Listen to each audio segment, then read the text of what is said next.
Hello there. Around mid November, I attended the Web Summit conference in Lisbon. The European Union invited me as a digital ambassador, just to be clear from the start. Thanks to this, I got the chance to ask a few questions, and today I'd like to share the answers with you. But that's enough about me. One of the most interesting things this year was regulations. More precisely, the changes brought by the EU's Digital Markets Act. Do all these rules, so hated by many, even make sense? Is this something only lobbyists care about, not regular people? Is it all just fancy talk, and in reality, nothing changes? Today, I'll tell you a bit more about it. Let's go!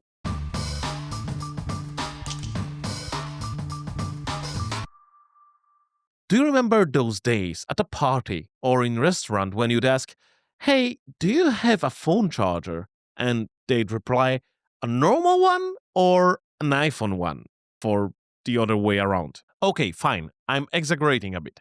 The older iPhones aren't extinct yet, but in a few years, hardly anyone will remember that the lightning cable was ever a thing. And no, this wasn't Apple suddenly being nice. It resulted from pressure from the European Union. Just like the EU managed, after some tough battles, to make chargers a bit more user friendly, the Digital Markets Act aims to reshape entire tech ecosystems for the better. The DMA basically says enough playing by your own rules. The ecosystem has to be open and even for everyone. It is a set of regulations with three main goals: opening closed tech ecosystems step by step, ensuring fair competition, and reducing abuses by the big tech giants. We're talking about Google, Meta, Apple, Microsoft, Amazon, TikTok, and Booking.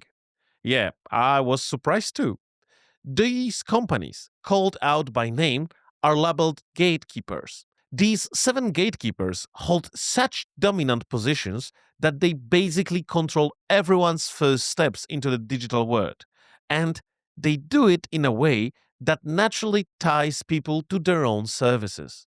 This makes it much harder for competitors to enter the market. The EU's message with the DMI is obvious. Great, you can be big, but you can't use your size to shut others out. Got it? Otherwise, well, fines happen. All of these things combined can be summarized as giving users control and choice over the devices that they own, that they bought, and that they want to use to their will. Giving businesses the opportunity for innovation on par and also beyond what gatekeepers offered, and giving them contestability, and ensuring transparency and fairness in digital markets, letting everybody compete. When you control a huge chunk of the market, you also carry specific responsibilities. And now, a few years after the law kicked in, we're slowly starting to see the first positive effects. What comes next? A few days ago, Apple published the documentation for AppMigrationKit. This tool lets you transfer all your data between Apple devices and non Apple devices, including, most importantly, to and from Android phones. How is this different from the tools we already have today? The key change is that migration will work in both directions and cover all third party apps. Of course, only those apps whose developers decide to support the feature. Apple is providing the technical framework, the rest is up to the developers. They define what data should be exported from the source device and on the target device. They read the data and place it where it belongs for the specific system. For system apps, we're talking about transferring contacts, calendars, messages, photos, documents, and even settings or saved Wi Fi networks. Wow! Apple has even started working with Google to improve the migration process on both sides. So, as you can see, when they really want to, they can get along just fine. This isn't the only area where the two companies are now cooperating. They've also worked together on eSIM migration, making it much easier for months now to move a virtual SIM between an iPhone and an Android device. We'll also support eSIM transfer, which has been like a huge pain point for a long time. Right? Yeah, because of the crypto, because basically So far, you had to actually go to the website of your provider, because with physical SIMs, that's easy, right? I mean, you just take it, plug it out, plug it in, and that's it. But with the eSIMs, it was like way more painful. And now Google and Apple have just released also like this eSIM standalone solution that makes it very easy to just transfer. You put the two phones together, and you just transfer your eSIM, and it's ready to go. Maybe one day we'll reach the point where, after switching ecosystems, all you'll need to do is to re authenticate your banking apps, and your new phone will be fully ready to use in just a few minutes. Another revolution we're already seeing is opening iOS to external app stores. For years, it seemed more likely that hell would freeze over than that Apple would allow this. But this path was paved by Epic Games after their famous clash with Apple. The creators of Fortnite didn't want to pay Apple's 30% cut on game sales, arguing it was far too high. So they built their own store. Other companies and even community projects are now working on similar solutions. This finally creates competition in a market that Apple had basically monopolized. And competition usually means lower prices and better quality for users. It also gives developers a chance to avoid App Store censorship because, let's be honest, Apple do reject certain apps. To be fair though, Apple isn't giving up without a fight. The company has imposed lots of restrictions on external App Store providers and is actively appealing the penalties imposed by Brussels. Still, these changes are undeniably a step in the right direction, and even the European Union itself praised Apple's App Store updates as an example for Google, which is, well, let's just say not doing quite as well in opening the Play Store. What a time to be alive, right? The same applies to payments. Until now, Apple has also taken a commission on various in app transactions, renewing subscription, buying a character skin, that sort of thing. And yes, it was the complete 30%, which some developers simply added to the price on their own websites. A kind of tax or tariff, call it what you like, but let's just say Trump wasn't the first to come up with the idea. On top of that, Apple actively blocked competing solutions. For example, if you wanted to offer subscriptions directly on your own website outside of Apple's ecosystem, well, too bad. If you weren't willing to share the commission, there was simply no place for you in the App Store. DMA directly bans these practices and allows other players to compete on price and quality, rather than relying on its dominant position to collect a mandatory tribute. Another area in which these companies were forced to open up was their system level APIs, which, until now, were available only to their own apps. A great example is the browser situation. On iPhones, every browser, no matter what its name or logo suggested, had to use the WebKit engine. In other words, it was basically Safari wearing a cheap disguise. Developers had been asking for years to use their own engines, but Apple stayed firm. Well, until the hammer finally came down. When you select a browser on iOS, at the moment, that browser is effectively Safari, because under the hood, iOS browsers use WebKit, which is the browser engine from Apple. So it was not actually a choice, right? That was like, only a limited set of things can actually change depending on the browser. But now the DMA allows browser providers to actually use their own engine. And there are already APIs made available by Apple to do that. And also the requirement to use WebKit was removed from the App Store guidelines, for example, which means that, in the future, we will be able to see very powerful browsers working on iPhones. The same happened with NFC access. Until now, the only system wallet allowed was Apple Pay, but that's about to change. The rule is simple.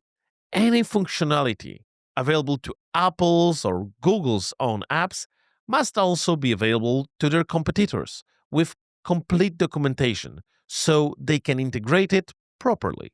equal chances for everyone. And that opens the door for real innovation. Third-party apps, when they work on operating systems, they have to access the features that are exposed by the operating system. So if you want to make the phone vibrate, or you want to play a sound, or you want to display something on the display, or you want to use the network to kind of exchange data, this kind of stuff.